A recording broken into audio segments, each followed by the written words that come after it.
Merhaba. İspanya dünyanın en çok turist çeken ülkelerinden biri. Başkent Madrid, turizm açısından Barcelona'nın biraz gölgesinde kalsa da kesinlikle ziyaret edilmeyi hak ediyor. Zengin tarihi mirasının yanı sıra canlı bir kültür ve sanat merkezi olarak da öne çıkan başkentte gezilecek yerler birbirine yürüme mesafesinde. Biz de ziyaretimizde güzel izlenimler edindiğimiz Madrid'de görülmesi gereken yerler için bir top 10 listesi hazırladık. İşte başlıyoruz.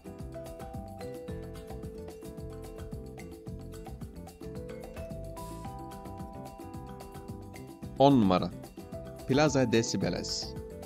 Madrid'in ünlü 3 caddesi Paseo del Prado, Paseo de Recoletos ve Alcalá caddelerinin birleştiği nokta olan Cibeles Meydanı, mermer heykellerden oluşan çeşmesiyle Madrid'in en önemli sembollerinden biridir.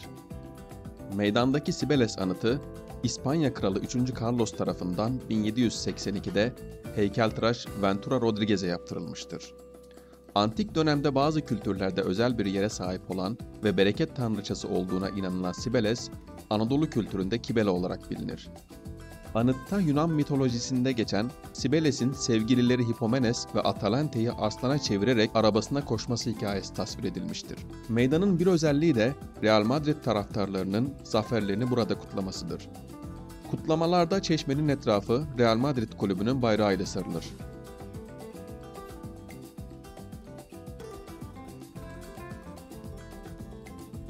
Listemizin 9. sırasında Gran Via var. 1360 metre uzunluğundaki cadde, Plaza de España'dan başlar ve Alcalá Caddesi'nde son bulur. Oldukça işlek bir cadde olan Gran Via'da çok sayıda otel, kafe, restoran ve alışveriş sevenler için bolca mağaza bulunuyor.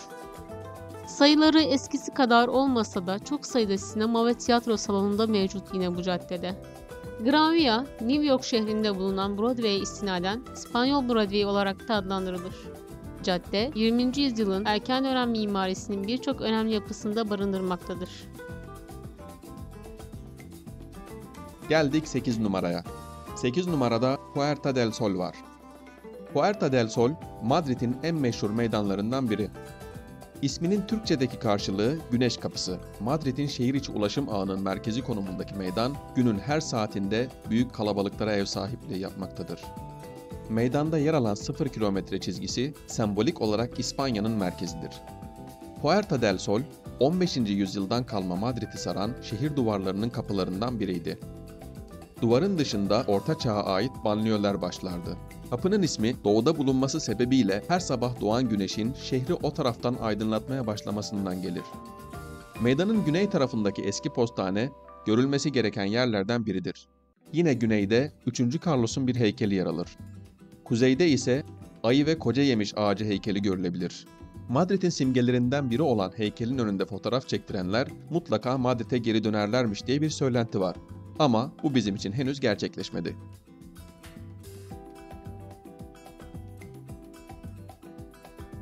Ayı ve koca yemiş ağacını Atletico Madrid takımının ambleminden de hatırlayanlar olacaktır. 7 numara Almudena Katedrali. İspanya şehirlerinin çoğunda tarihi bir asırdan fazla birçok katedral bulunurken Madrid şehrinde görmek pek mümkün değildir. 1562 yılında başkent Toledo'dan Madrid'e taşındığı zaman Kral II. Felipe Almudena Katedrali'nin yapılmasını emreder. Ancak inşaat bir türlü başlayamaz. Ta ki 1879 yılına kadar. Çalışmalar o yıl başlamasına ancak İspanya İç Savaşı ve projedeki bazı anlaşmazlıklar nedeniyle inşaat uzun yıllar devam edemez.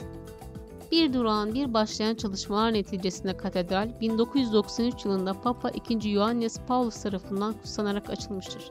Tam adı Santa Iglesia Metropolitana de Santa Maria Real de la Almudena olan katedral Madrid'in ilk katedralidir. Kraliyet Sarayı'nın karşısına yer alan katedrale giriş ücretsizdir. Geldik 6 numaraya. 6. sırada antik çağdan bir mekan var. Debod Tapınağı. Aslında tapınak M.Ö. 2. yüzyılda Mısır'ın Asvan şehrinde inşa edilmiştir. Ancak 1960'ta Asvan şehrinin yeniden yapılanması sırasında tarihi yapılar zarar görmeye başlayınca UNESCO duruma el atmış ve ülkeleri bu yapıları korumaya çağırmıştır. Mısır'da 1968 yılında Ebu Simbel tapınaklarının korunması karşılığında Debod'u İspanya'ya vermiştir. Tapınak, eskiden askeri kışlaların bulunduğu Madrid'in yakınındaki Parque de Rosales'e yeniden inşa edilmiş ve 1972'de halka açılmıştır. Debod Tapınağı, Antik Mısır mimarisine ait birkaç çalışma da içerir. Bu çalışmalar, Mısır'ın dışında sadece bu tapınakta görülebilir. 5 numara Plaza de España. Plaza de España, Madrid'in merkezinde yer alan bir kent meydanıdır. Şehrin önemli turistik bölgelerinden birisi olup, Gran Via'nın batı tarafının başladığı yerde yer alır. Meydanın en önemli özelliği Cervantes anıtına ev sahipliği yapmasıdır. 1915 yılında açılan anıtın üst kısmında Cervantes'in, alt kısmında ise onun dünyaca ünlü eserinin kahramanları Don Quixote ile yardımcısı Sancho Panza ve hayallerin kadını Dulciana'nın heykelleri yer alıyor. Plaza de España, Kraliyet Sarayı'na 850, Debod Tapınağı'na ise 800 metre uzaklıktadır.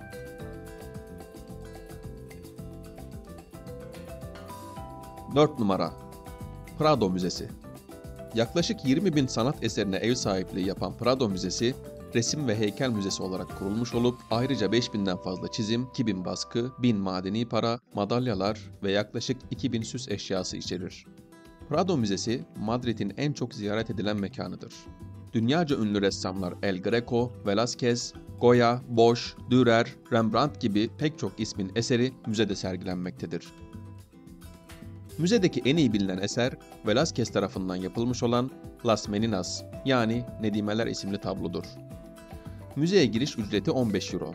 Ancak pazar günleri 17 ile 19 saatleri arasında, diğer günlerde ise 18 ile 20 saatleri arasında ücretsiz ziyaret edilebiliyor. 3 numara Madrid Kraliyet Sarayı. Madrid Kraliyet Sarayı, İspanya Kraliyet ailesinin Madrid'de bulunan ikametgahı olup sadece devlet törenleri için kullanılmaktadır. Kral ve ailesi daha mütevazı olan ve Madrid dışında bulunan Zarzuela Sarayı'nda oturmayı tercih etmektedir. Saray 18. yüzyılda Kral 5. Felipe'nin isteğiyle eskiden bir mağripli kalesi olup yangın nedeniyle tahrip olan Alcázar'ın bulunduğu alana İspanya hükümdarlığının bir göstergesi olarak inşa edilmiştir. 135.000 metrekare yüz ölçüm bulunan saray, bu bakımdan Avrupa'daki en büyük kraliyet sarayı olma özelliğini taşır ve 3418 odası vardır. Sarayda sayısız sanat eseri bulunmaktadır. Giriş ücreti ise 11 eurodur. Sarayın içinde fotoğraf çekmek yasaktır.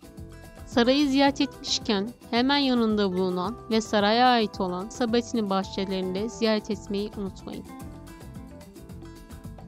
2 numara Plaza Mayor. Türkçedeki karşılığı büyük meydan olan Plaza Mayor, Kral 3. Felipe döneminde inşa edilmiştir. Çoğu yangın olmak üzere çeşitli sebeplerle hasar gören meydan 1790 yılında yeniden inşa edilmiştir. Plaza Mayor, şehrin diğer ünlü meydanı olan Puerta del Sol'un birkaç sokak ötesinde yer almaktadır. Dikdörtgen şekilli meydan 3 katlı yapılarla sınırlanmıştır. Bu yapılardaki 237 adet balkon meydana bakmaktadır. Plaza Mayor, tarihte boğa güreşlerine, Engizisyon mahkemelerine, idamlara, taç giyme törenlerine ev sahipliği yapmıştır. Günümüzde ise çok sayıda kafe ve restoranıyla ziyaretçilerinin yoğun ilgisiyle karşılaşmaktadır. Ayrıca meydan çok sayıda sokak sanatçısına ev sahipliği yapıyor. Fotoğraf çekimleriniz sırasında yanınıza anında ilginç kostümlü kişiler geliyor ve sizinle fotoğraf çektirmek istiyorlar. Tabii ki belli bir bahşiş karşılığında. Günün herhangi bir saatinde tapa eşliğinde kahve keyfi de bizim tavsiyemizdir. Ve geldik Top 10 listemizin 1 numarasına.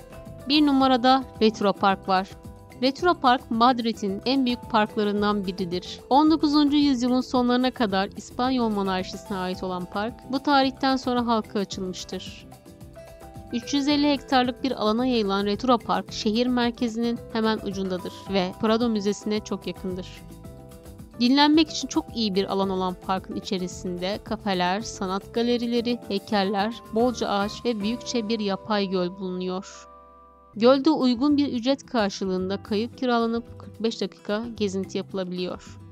Yine parkta bulunan camla kaplı Kristal Saray'da görülmesi gereken yerlerden. 2021 yılında UNESCO tarafından Paseo del Prado ve Retro Park, Sanat ve Bilim Peyzajı adı altında bir dünya mirası olarak listelenmiştir. Son olarak Retro Park'ın girişinde yer alan Puerta de Alcala'yı yani Zafer Tarkı'nı da görebilirsiniz. Listenin sonuna geldik. Ancak sizin için 2 tane de bonusumuz var.